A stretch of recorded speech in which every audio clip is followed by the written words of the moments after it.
বৃষ্টিতে ভিজতে এসে রিস্তা আর বৃষ্টিতে ভিজতে পারল না। তারপরে সে ছাদেই গোসল করে নিল। তার আগে সে ছাদ বাগান থেকে সংগ্রহ করে নিল পুঁই শাক।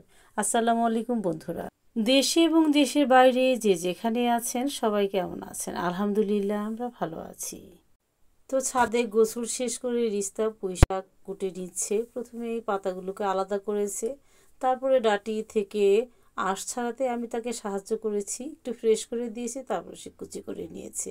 এরপর আলুগুলো ছিলে দিয়েছে তাড়াতাড়ির জন্য, আমি কুচি করে নিয়েছি। লবণ দিয়ে মাছটাকে ভালো করে ধুয়ে নিয়েছি, হলুদ মরিচ ধনে ফাঁকি দিয়ে ভালো করে মেখে নিচ্ছি, তেল গরম হলে ভেজে নেব।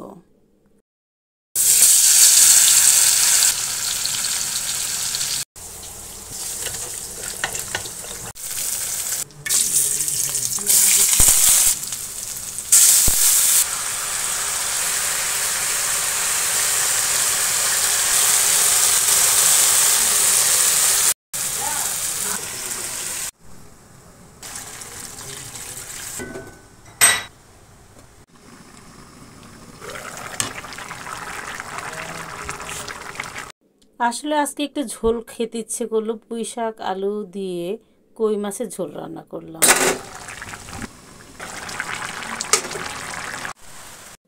এই বৃষ্টিতে ঝিনি শব্দ আর গাছের পাতার মধ্যে ফোঁটা ফোঁটা বৃষ্টি পড়ে, এগুলো দেখতে এত ভালো লাগে।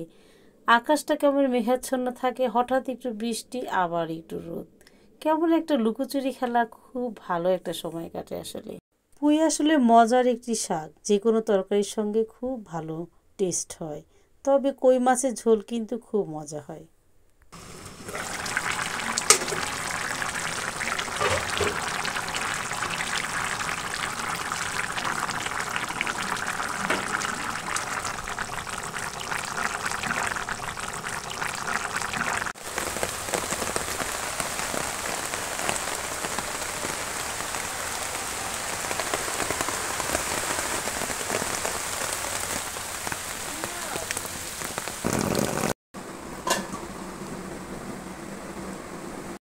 ধোয়া ওঠা খাবার রিস্তা খুব পছন্দ করে, একেবারে গরম গরম আধা সেদ্ধ হলেও খেতে পারে। তো রিস্তার খাওয়া শুরু হয়ে গেল।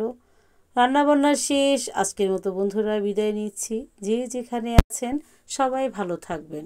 সবার জন্য অনেক অনেক দোয়া রইল। আসসালামু আলাইকুম।